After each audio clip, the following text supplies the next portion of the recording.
second of 4 sessions across February, and we welcome you on this journey with us. Last week we talked more about the big picture of the why are DEAI initiatives so important? Why is it so important to our organizations? But this week we wanted to get more personal and share some actual lived experiences. And this came out of a conversation that we had in one of our earlier sessions back in December, where Brian Davis at Georgia Aquarium really encouraged us to create a platform and create a space for people to share their stories. And that's what we're doing over the course of the next 2 weeks with these sessions. So we have a great group of people here to join or to share their stories. I'm gonna stop the screen sharing and turn it over to Lori Perkins, who is going to facilitate the session for us, along with Kathy Cahill. So with that, Lori, would you like to kick things off? Sure, thank you, David. Checking to make sure I'm unmuted. Yes, okay, good. So yeah, thank you. As David said, that this is the second in our month-long series that we're focusing on to try to help us move forward in understanding the relevance and the whys around the topics of social justice and social equity in the zoo and aquarium community. Had that sort of more objective and sort of scene setting, higher level conversation last week, and now want to talk this and then this more personal level. Part of the reason we want to do that is because these topics I know can feel dangerous, can feel like you're walking through a minefield sometimes. I know sometimes people feel like they'd rather just not say anything as opposed to risking saying the wrong thing and saying something that someone might take offense to. And I get why that happens.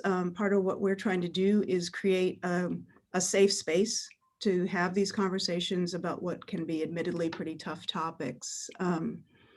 This isn't about an airing of grievances. This isn't about people telling stories about here are all the ways I've been wronged. That's not really what it's not about placing blame or seeking contrition. It's really just about getting a clear-eyed view of what everyone's unique and valid and legitimate experience is in this space, so we can try to figure out how we want to move forward together. We talked last week about the fact that we really can't move forward productively if we don't really know where we're starting from. What is our starting point? And we think that if people are able to share their real life experiences, these are people, you know, we're all colleagues and friends on this call. We all know one another. We're hoping that you can hear something that you can relate to, something that gives you a bit of traction in this community by seeing somebody that's your friend or your colleague or somebody you know and respect, and hearing what their experience has been. So that's what we're going to try to do today.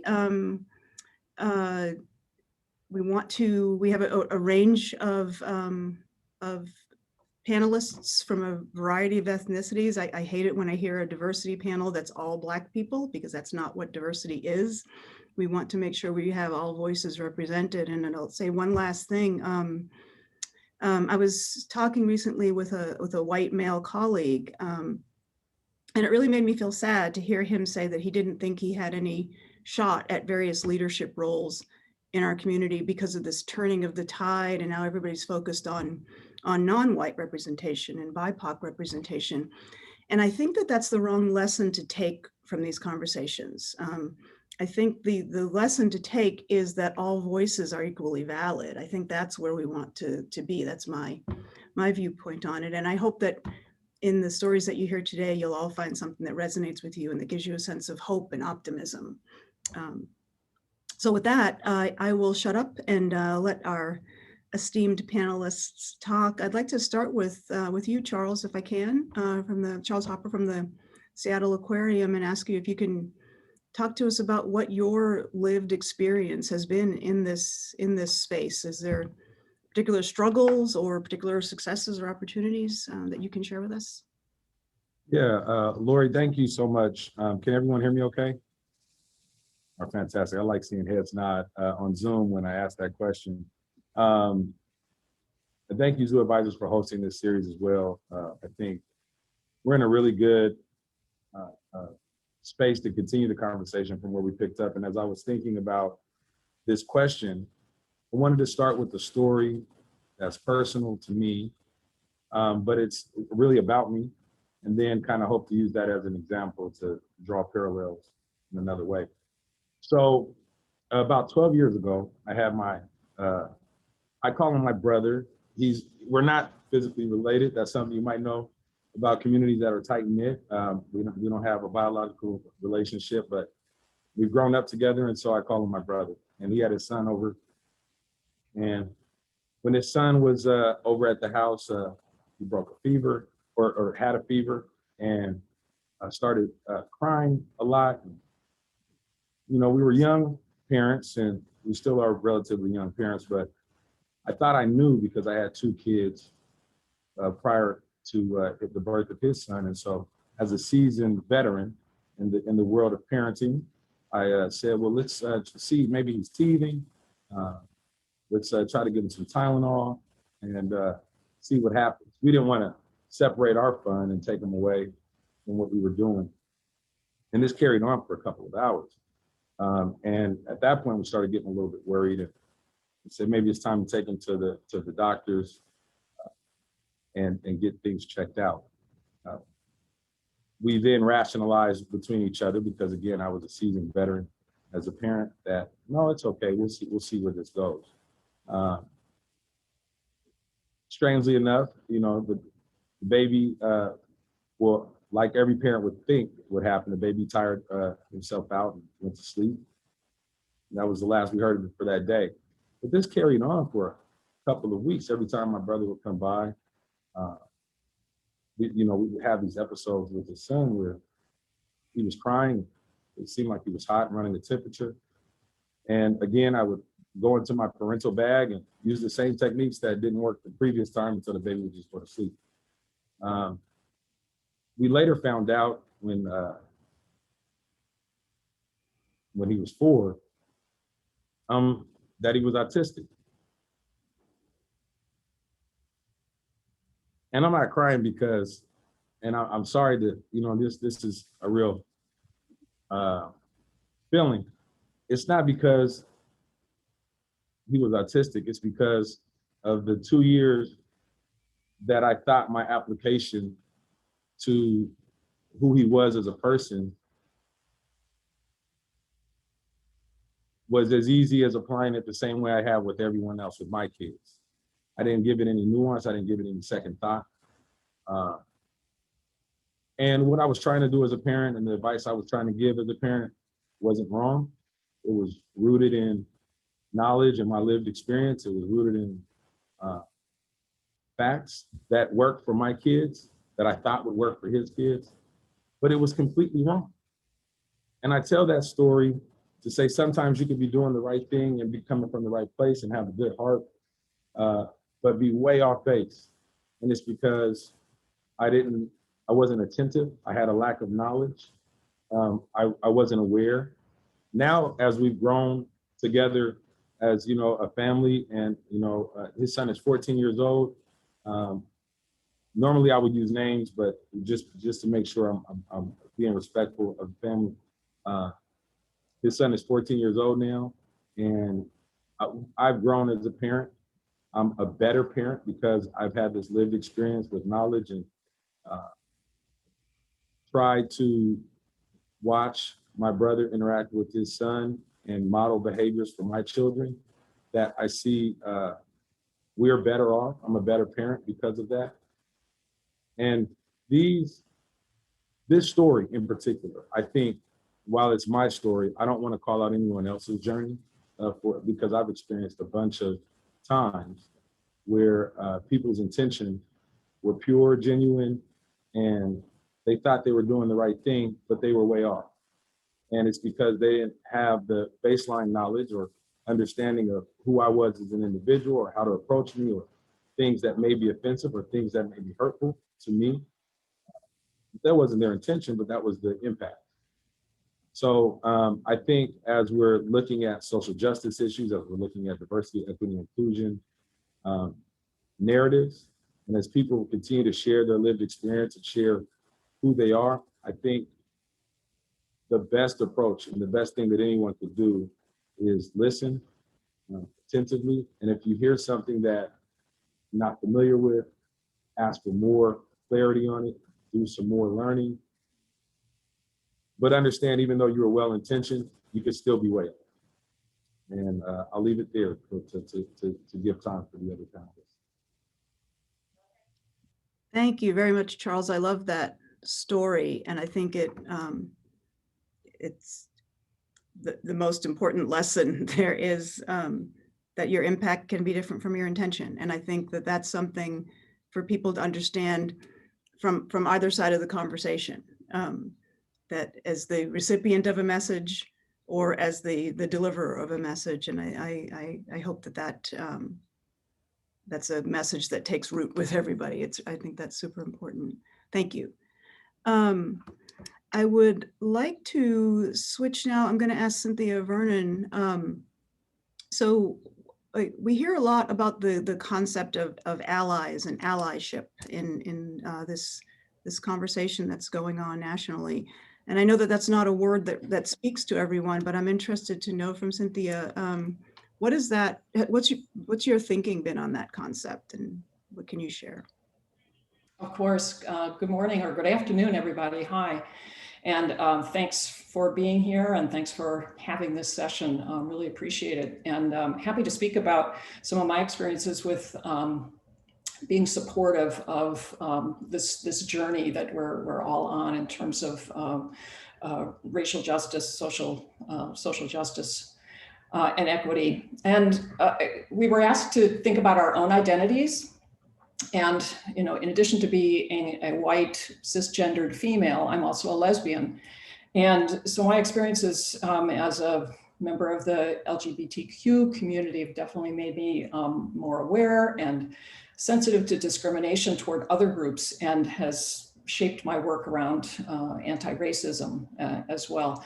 But I think while that's been an ongoing piece of my life, I think it's only been about the last 2 or 3 years, though, that I've really made much more progress personally about anti-racism, reading all the things that I'm sure everyone is doing, reading, watching videos, movies, talking with friends and colleagues of color. And I have to say, I thought I was pretty woke, in the last several years, but basically I've been learning that I really know so little about this, and learning how much I don't know. So this has been a real journey for me as well, recognizing that I don't know as much, and I'm going to make mistakes. As Lori was saying, we're going to make mistakes. We need to own that. We need to, sit with the discomfort of that and then learn from that. Personally, besides trying to educate, myself and not relying on my colleagues or friends of color all the time, I'm trying to understand more about some of the characteristics about white supremacy, and actively working against them, and trying to decenter whiteness. I've learned that term just in the last year. So decenter whiteness in conversations and in actions. And I definitely have been guilty of, it's like trying to charge ahead and fix things, fix some inequity that might be out there without stepping back to collaborate or get informed from BIPOC people, or support them as leaders. And so my story this morning, and I have to say this just happened last week. So again, I'm still learning, still making mistakes, and but this is something that I'm sure you can relate to, since we're all in a Zoom environment, and there are various chats that go on, and so different threads in your organization and different people chiming in. And we have one for our leadership group, which our directors and vice presidents and above.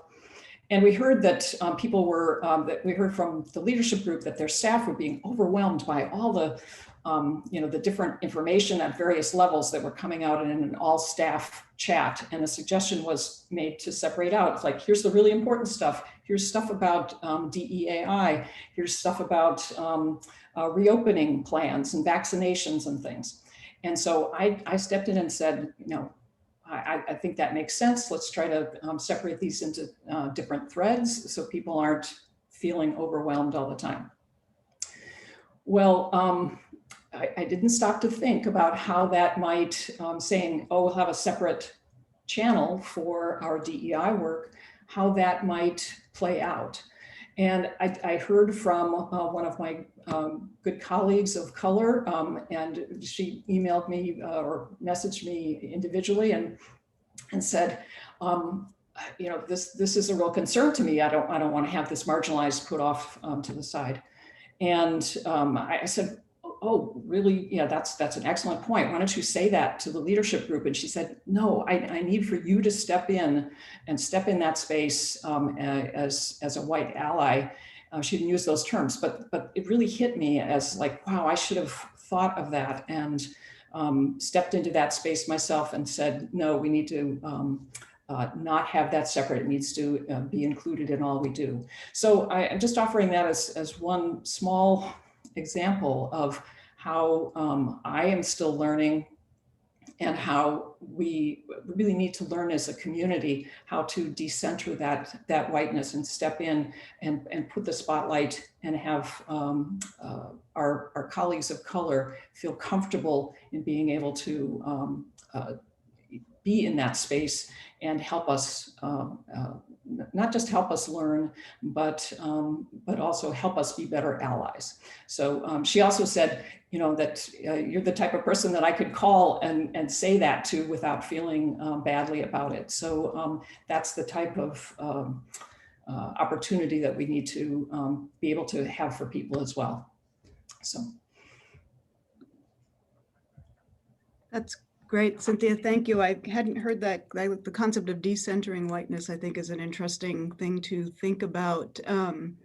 And I think that in this world of allyship and all that sort of thing, the point you make about having someone on the other end of the phone, right? Somebody that you can call and like, am I thinking about this the right way? Does this seem to make sense? I think that's a super valuable resource that I think we all have. We all have somebody is on this call that that you can reach out to. I think that's a really important point and helpful. I think it's all about relationships. Yeah. And that's one of the key things that we've been learning on our journey as an organization too. It's about developing those relationships and calling people out when they make mistakes, but calling them in as well and helping everybody learn. Yeah. Yeah, that's great. And to keep learning, to recognize that you're still learning, awesome. Thank you very much. I think, Brian, I'm sorry, I'm just trying to zip through this because I want to have time for the audience to participate as well. But I think Brian Davis is on the call. I hope so. Good. I am. Sorry. Great. Hey, Brian. No, I'm happy to have you here. And I think as not sure if you were here to hear David mention it, but it was you who gave us this concept of this sharing of the lived experience thing. And I really like that phrasing. I think that's a really resonant way to put a really evocative way to put that. And I'm interested to hear, so I've known you a long time. You have moved through frontline positions up to the CEO level and the AZA board. And I'm interested to hear what your lived experience has been as a Black man in this community. Thank you, Lori, and David, thank you. I'm just excited about this opportunity to be able to share. Can you guys hear me okay? Sometimes my sound goes in and out, so as long as it's good. Yeah, Lori, we've known each other for a really long time, and our journey started many, many years ago back at Zoo Atlanta. I think it's always been a little interesting. And I think over time you sort of get accustomed to it because early on in just the program of study that I was taking in high school and in college, you found yourself to be the only one oftentimes that looked like you in the room. You know, some of the advanced biology courses or advanced chemistry, and you would find yourself with very few people in the room that look like you. And eventually making the way into the zoo and aquarium realm, you just recognize quickly that this was just a continuation of what you experienced in your education, your higher learning experience. It just continued on, but it's come with its own set of challenges. I hated the idea that after a while you just think it's the norm, that you should be by yourself and in isolation and not really see people like you reflected in certain places. And one thing that really came to me that was quite odd was oftentimes people asked, when they would ask my non-minority counterparts, how are you doing or where you grew up, the first question I was tended to ask about my credentials. Where'd you go to school? What did you study? And I had to go through this process of validating that I was able to be a part of the conversation. And I was legitimately at the table. And then I would get some questions to really validate if I was good. And oftentimes I found myself sitting back and doing a lot more listening than contributing, and making sure that the information that was presented was packaged well so that it was fully received. I eventually grew beyond that. Someone else's issue is no longer my issue. But I will tell you something, it sort of came to a head a few years ago. I was first selected to be on the board of directors, and we had a directors policy conference. And by this point, I had been in this community for over 20 years. And I had an individual walk up to me in the room, and he said to me, man, it was really great to meet you. And I didn't remember who this individual was. I couldn't recall. And he said, well, it was great meeting you. It was great talking to you. And he turned to me and he said, well, you've only been a part of the industry for like 9 months. So did they make an exception for you to be a part of the board? And I kind of looked at him like, what in the world are you talking about? I've been a part of this industry for 21 years. Like, what do you mean? And I said, absolutely not. I don't know why you would ask. He said, but you know, you hadn't been around very long. So I was just assuming that. And I think by this point I had been director of, I was the president and CEO of the Maritime Aquarium in Connecticut. And I kind of gave him sort of a look and said no and walked off. I was insulted by the idea that he would think that the only reason I would be elected to the board is that some preferential treatment had been given to me to place me there. Let alone the fact I had been a part of zoos and aquariums for over 2 decades.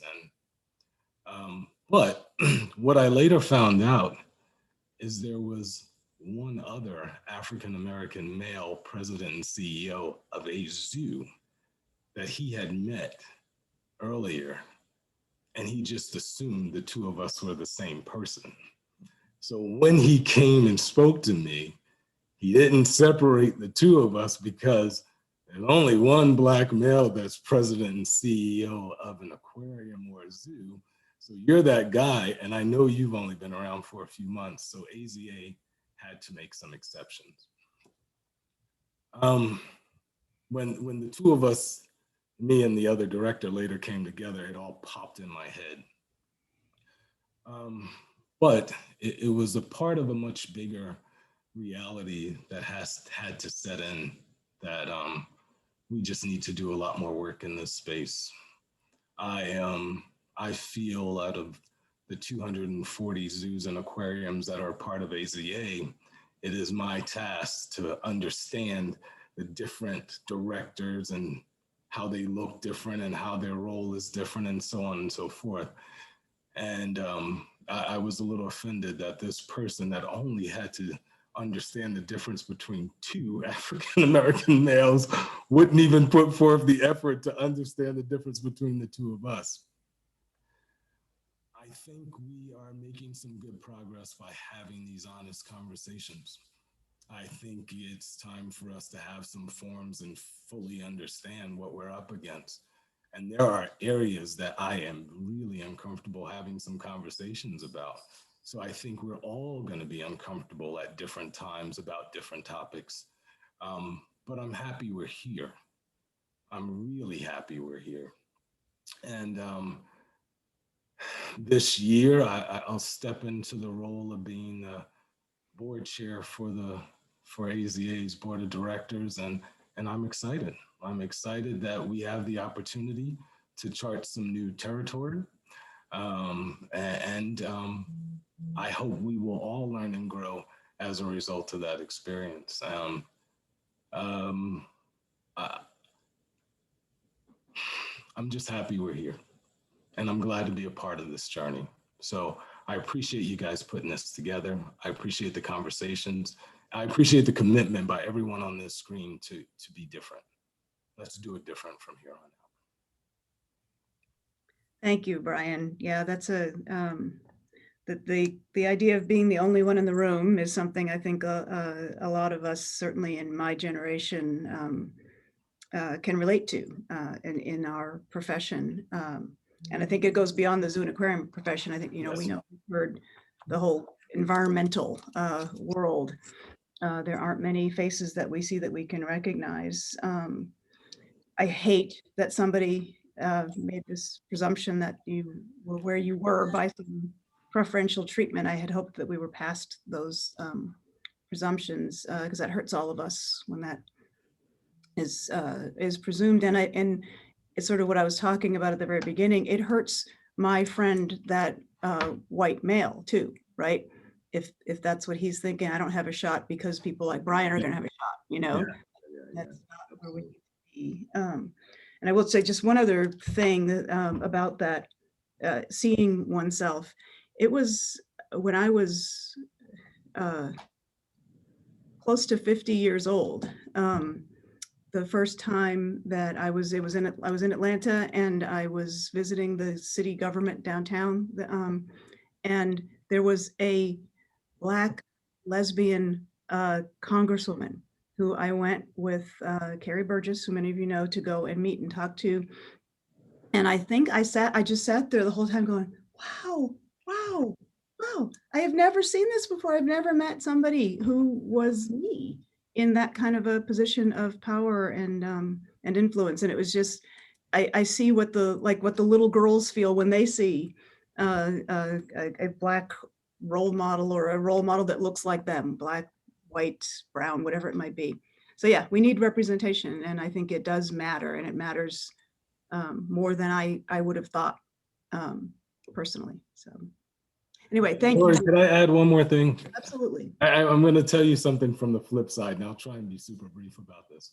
I was running to get a haircut one day, and my barber was not available, so I went to a barber shop where I hadn't gone before. I'm sitting in the barber chair, and the guy is asking me, what do I do? And I told him, hey, I work at Georgia Aquarium, I do this, and telling him about whale sharks and swimming and diving and so on and so forth. And this guy grabs the top of my head and squeezes my head. And I turned around and I said, what are you doing? And he said, you sound like you're Black and you look like you're Black, but that's not Black stuff. So I think there's not just an education on that side. It has to be a level of openness to helping other people that look like us know that these careers and these opportunities exist, and pulling down some of those barriers. So we have a fair amount of work to do, but I just thought that was hilarious. Like, man, you're going to give it to me from both sides? Like, so we have a good amount of work to do, but I think we're on our way. Yes, I agree. That's the good news is that we are on that journey. Thank you, Brian. Let me move to Dana Murphy from Lincoln Park Zoo. I know that you have a very young and racially and culturally diverse team up there in Chicago. What's your experience as a white woman leading that kind of a team? Yeah, thanks, Lori. As Lori said, I'm Dana Murphy from Lincoln Park Zoo. I use she and he, her pronouns. I do want to share an audio description. My accessibility inclusion manager asked me to do this as an example of best practice, so I'm going to do that. And it's helpful for all of us as we are doing all of these Zoom calls. I am a white woman. I have light brown hair and glasses on. I'm wearing a red shirt and black jacket. And I'm sitting in my home office that I've been sitting in for about 11 months. So wanted to share that. And Lori, thank you for the question.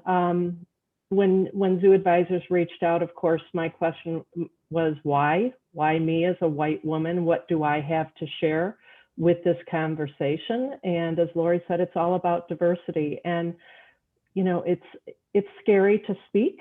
There are missteps here. But I think it's really important as a leader of a team that about a quarter of our 25 people have only been in their role for 3 to 6 months before we went away and became remote. So there are challenges there in terms of developing trust and being able to have these open conversations.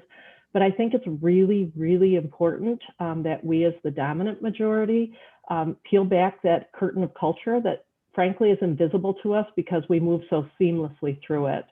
And I try really hard to be empathetic to trying to navigate as a person of color through this dominant white-led organization at Lincoln Park Zoo. I'm fortunate that early in my career, I had colleagues of color who paved the way for me. They gave me validity and gave me credibility when I was working with Latino and Black communities in Chicago. And I think that's really important that we remember that some of us think, oh, we are Lincoln Park Zoo or we're, you know, Philadelphia Zoo or whatever, insert name, and think that, oh, we are the trusted source, but that's not the case in the communities. We need someone to guide us as well. And because those colleagues paved the way for me, I find it really important that I do the same for my colleagues of color now. You know, what can I do to give them the validity and credibility in our organization and in our field to move through? And because I was that other in these communities, it gives me that empathy to do so. But Lori, back to your question, what is it like? It would be really easy to say, we're not going to have these conversations. We're in a remote environment. We don't have money for an external facilitator. We don't have all of these relationships. But based on conversations like this one and the lived experience webinars that were in the late summer, early fall, for example, if some of you saw the Slipping Through the Cracks, Woodland Park Zoo did that one, AZA Black Voices, the leadership journeys, my colleagues of color really wanted and needed a conversation. You know, they're like, these were really transformational moments for them to see this, to see themselves, to hear these lived experiences that they really identified with. And I agonized over every decision, as many of us do, like, how do we do that? This was the idea of staff of color. So I didn't want to take ownership away from them and say, okay, we're going to do this. But on the same hand, I didn't want to burden them with, once again, having to explain their challenges to their white colleagues.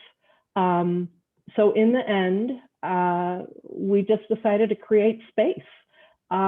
We're doing a DEI, departmental DEI exploration. We have initiatives going at the zoo-wide level, but we needed to do something within our department.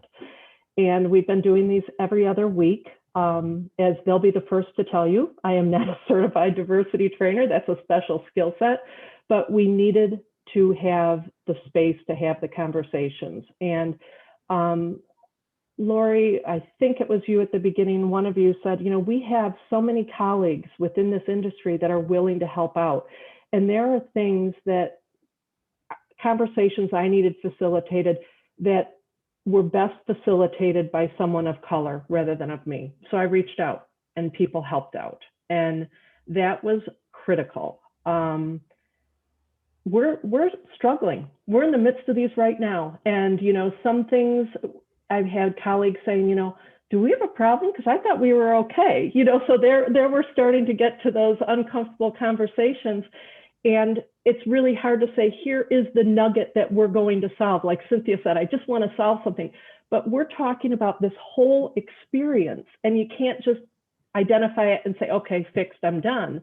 So I'm glad we called it an exploration, because we're continuing to do it, continuing to create the space for it. And we'll see what happens. You know, we tried one tactic that didn't work. We're going to try something else, and trying to let everyone have a voice in how we move forward.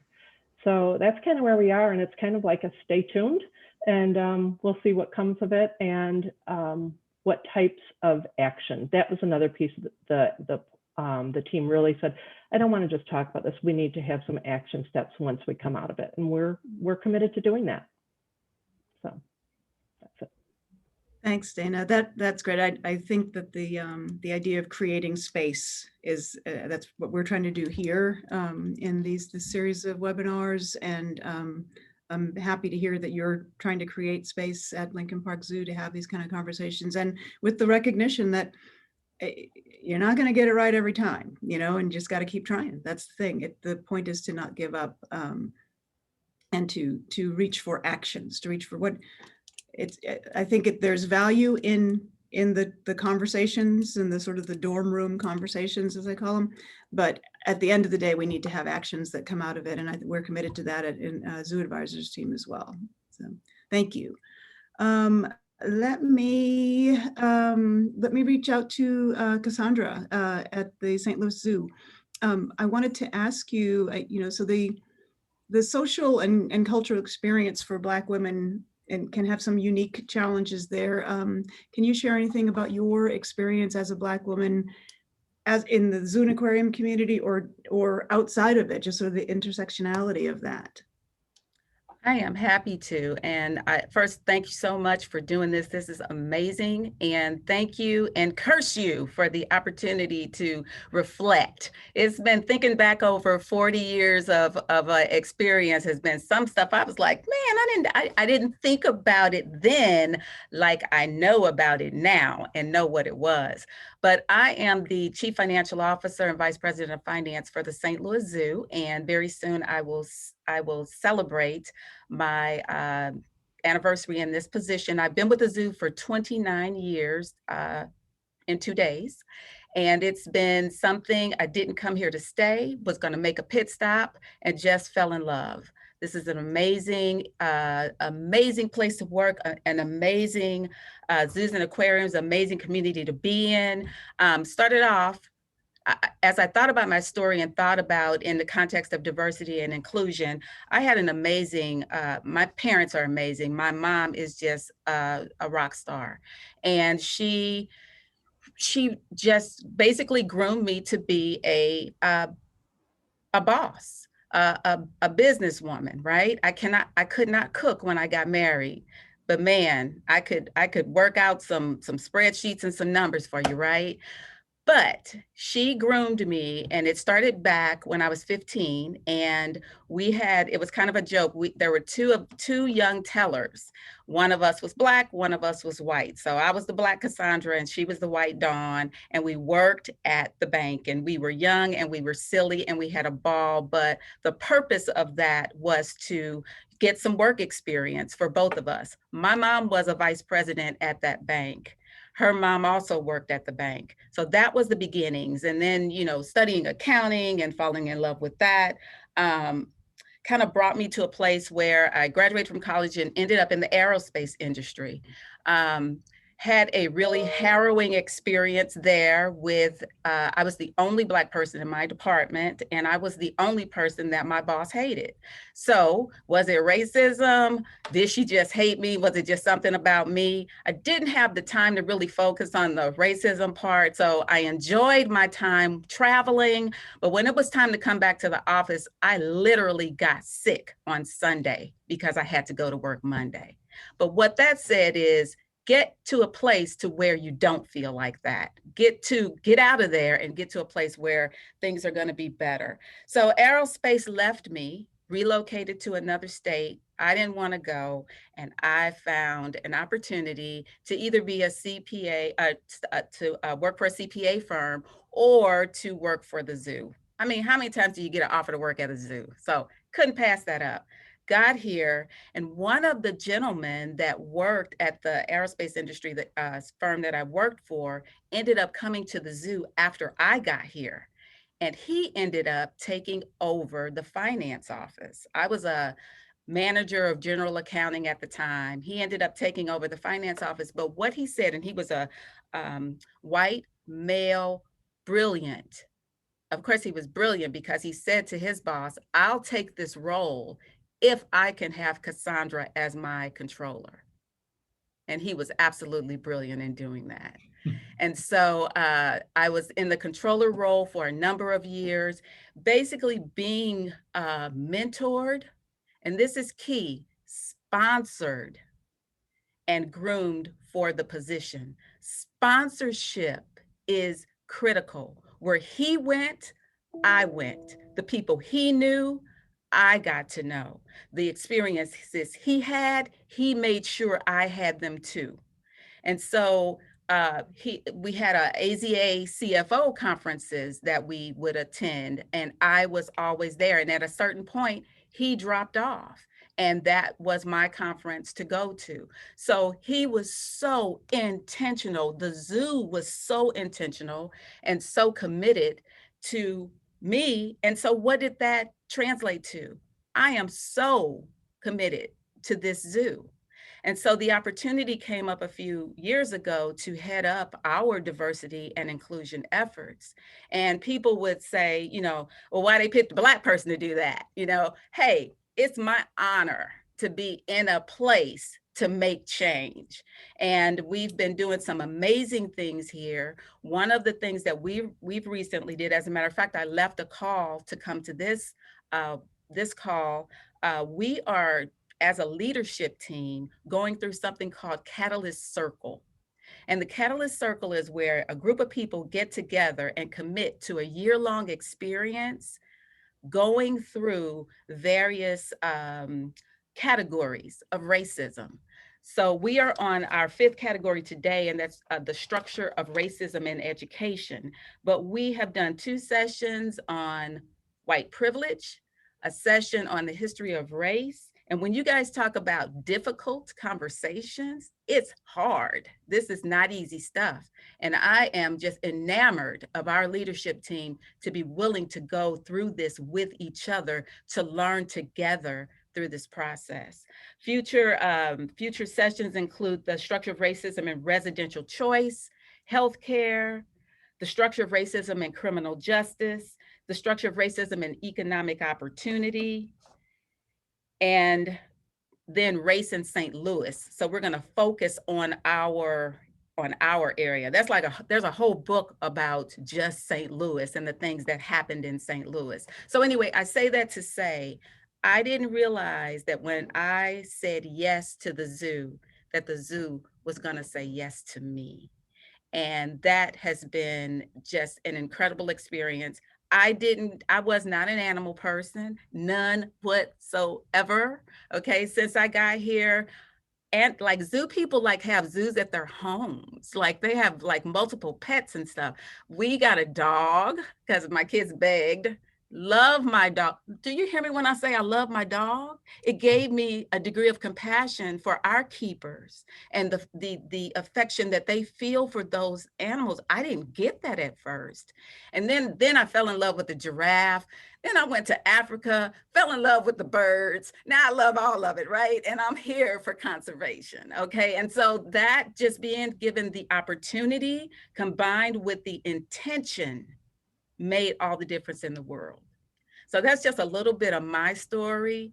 We got a little, like we call it, Black girl magic going on here. Joelle is here with us now. We're creating a new zoo experience. What would I have missed had I just given the zoo 2 years and left, you know? So I'm very excited to be here. And thanks again for this opportunity.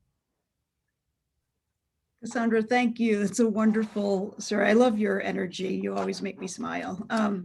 And I love the message that you shared.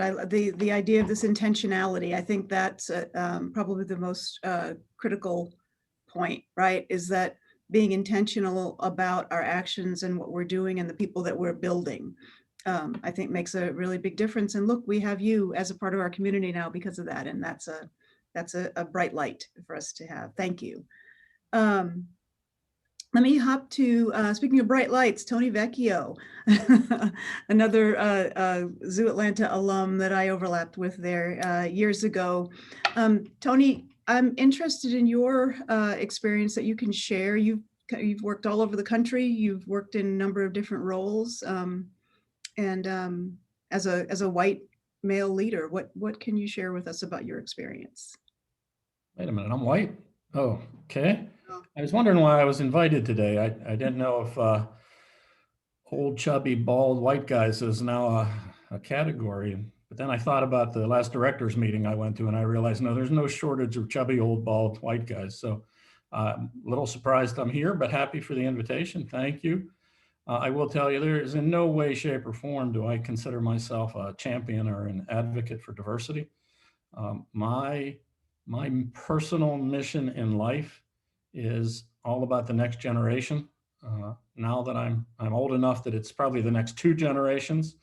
But I think the most effective answer to some of the conservation issues we have is to ensure that that next generation or next couple generations coming up share that value, recognize the value. So it's only simple math and statistics. The more diverse that generation is, the better.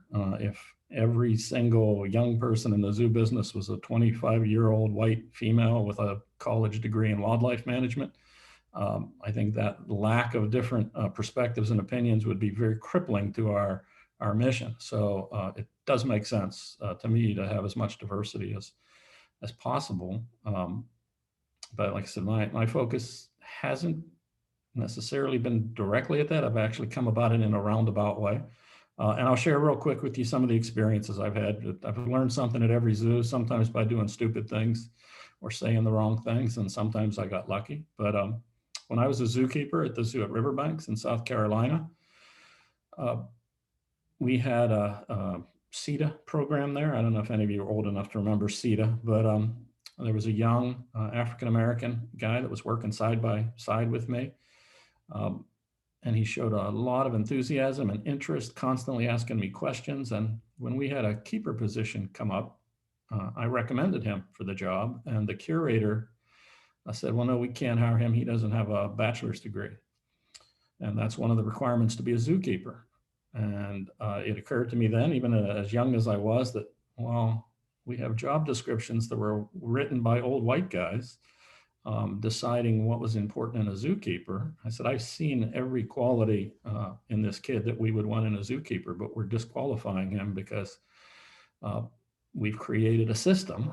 Old white guys have created a system of what you need to be. It reminded me of, just take a little side story here for your entertainment. I don't know if you know, my old friend Alan Shoemaker worked at the zoo at Riverbanks. And at the time we had no job descriptions. And Satch Krantz, the director, asked us all to write job descriptions. Shoemaker wrote one of the qualifications for his job was that you needed to be able to speak German. shoemaker just happened to speak German. And we all asked, why do you need to speak German? And he said, well, it's important. The Germans have the best zoos in Europe, and you should be able to do business with those. So the person, the zoologist, should be able to speak German. That should be one of the qualifications. And that really hit home to me, that you've got to be careful when you set up the rules and then say these people don't qualify. They don't qualify on the rules that you set up from your frame of reference, and you need to look at things a little differently. But then, as you know, I went from Riverbanks to Zoo Atlanta, where the great Dr. Maple, don't know how many of you are aware of, Dr. Maple was the chair of the board of the AZA, and under his leadership created the diversity task force back in whatever that was, 1990 or so. And working for Terry, he really pushed hard that our zookeepers should reflect the community. And he sent me out to, I think Atlanta has 7 different Black colleges and universities. And he sent me out to recruit students to come be zookeepers at the zoo. And that was a real education for me and an eye-opening experience. Because of course, Terry said, we want the best and the brightest. And I thought, well, with 7 schools, this won't be much problem. I'll take the best and brightest from each of those schools, and we'll have 14 zookeepers that reflect the community. I struck out completely as I went to these schools. I heard from these young people that, are you crazy? You want me to go shovel elephant shit all day for minimum wage? I'm the first person in my family to go to college. They're expecting me to be a doctor and an engineer, and you want me to clean up after elephants? I didn't have a response to that. There is no way I could glamorize or glorify what it's like to clean up after elephants. So I learned a little bit from that experience as well. And then I'll make this quick. I finally went to the zoo in Rhode Island, where it was a small zoo, small staff. So even as director, I did a lot of the education programs. Keith Winston, you all know, he and I did a lot of education, and we were realized at that time, even though we were not old white guys, we were middle-aged white guys, but we were having more and more trouble connecting with the kids. The zoo was located in a mostly Hispanic neighborhood, and it took me going to Belize, and we're doing a zookeeper training workshop there, where I got to see my old friend Amy Bodwell, another Atlanta alum. She was utilizing the local folks as educators, and I watched some of their programs, and I commented to her, Amy, you're one of the best educators I've ever met. You could do so much better job than these guys are doing. Why aren't you doing the programs? And she said, Tony, it means so much more to have a Belizean talking to Belizeans than to have some white woman from the US lecturing them about how they should deal with the environment. And I went home, and Keith and I talked about that lesson, and we created a program for urban youth to be our educators for us and send them out into the community, because we thought they could connect better. And again, just to highlight where I'm coming from, not as a diversity advocate, but as a young person advocate, I was upset that program won the AZA award for diversity. I said, well, wait a minute, it's not a diversity program, it's an education program.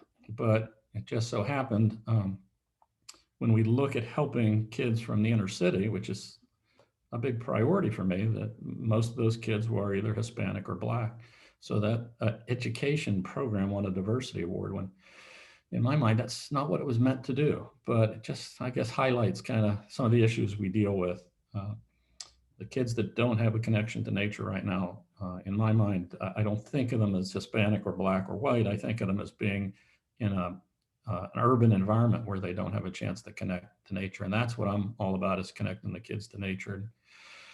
Because it's now happened that I realize I have that same program. If you win an award, you keep the program no matter what zoo you go to. So we renamed the program and we have it here. But yet again, 90% of the kids in the program are Black, and then a couple that are Hispanic. But that just reflects the young people that live in cities, in urban environments these days. So anyway, I'm all about young people. I think diversity just makes sense, but I don't go out of my way to look at solving diversity issues. I'll tell you one last real quick point. I was a little aggravated this summer. My HR manager and I have been working since I got here 11 years ago to make our staff more diverse, to set up programs with some of the Black universities here in Jacksonville. And I feel like when we bring it up at our leadership meetings, I'm hearing crickets back. It's just the two of us that are pushing this and pushing this. And then all of a sudden this summer, the whole senior leadership team rose up and said, we need to write a letter on what our diversity stance is. And all the other zoos are writing these letters, and we need a program and we need a committee. And I don't think there's any words in the lexicon I hate more than hearing we need a committee. If you need a committee, you're in trouble. But you know, it seems kind of weird, but I've been a little offended that all of a sudden it seems like this has now become a fad. It shouldn't be a fad. It's just something. I know you can't go back and change the past, but this is a problem, an issue that we should have been working on for years. And I worry a little bit about the same reason I don't like to see business people get hired as zoo directors is if they're coming from outside the industry, do they really share the passion for the mission that we have? And when I see these people that are all of a sudden are on a bandwagon now for equity and inclusion, do they really have that deep inside them as what our mission should be? Or is it some kind of, it's now a zoo fad? I worry about that. I worry about the sincerity of the effort. So I'm grateful that you're having these kind of conversations, because I think that's going to help a lot more than creating a committee to look at what we should do next. Thank you, Tony. I like the idea that diversity just happens if you just happen to do the right thing. I think that's one of my takeaways from what you've shared. You're not setting out to do it, but what you're doing in reaching out to younger generations is creating an opportunity for these kids. So I think that's fantastic, and it builds diversity in our ranks. It's just the way to do it. I want to talk more about the fad thing, but we might have to say that for another time. I wanted to, Robert Churchill, I know we only have a couple of minutes, but if you are still on the call, I think you are. Okay, great. Do you want to share just a couple of quick thoughts and take us home? Sure. Well, I'll be brief because a lot of the things I would say have been echoed by the other fine speakers. I am the COO at the Sacramento Zoo. I've been at the Sacramento Zoo for 8 years. I started as the director of finance, became the CFO, and then now the COO most recently. And prior to the zoo, I worked in 22 years in other industry, for-profit technology industry. And so that, that's a combined 30 years of experience. And in preparing for this, I kind of looked back and thought about my 30 years experience and what had changed and what had not. And similar to what Brian and others had said, 30 years ago, I was, one of the only people of color at my job, in the professional ranks. And, really it's not that different now. There's certainly, I think within the AZA, there is a sincere desire to advance that and to move that forward. I truly believe that. I believe that here locally in Sacramento, we're trying to do the same, and we're just on the forefront of our DEAI efforts, but certainly have a sincere intent to move that forward. But in terms of actual people in the room, at the management level, at the executive level, not a lot has changed. But to the point that some others have made, and Laura, you used the term, I think, allyship. Really, I've benefited from that quite a bit over the course of my career. Certainly prior to coming to the Sacramento Zoo, and then within the Sacramento Zoo. And I just, I'll just conclude to wrap things up that I think that that's something that all of us can do while the DEA efforts are kicking in and bearing fruit. We can all reach out to someone and help someone along.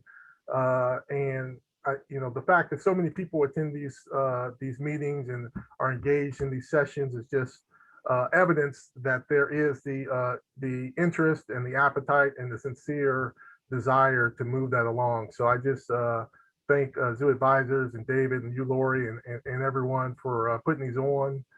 And in the interest of time, I'll just wrap it up there.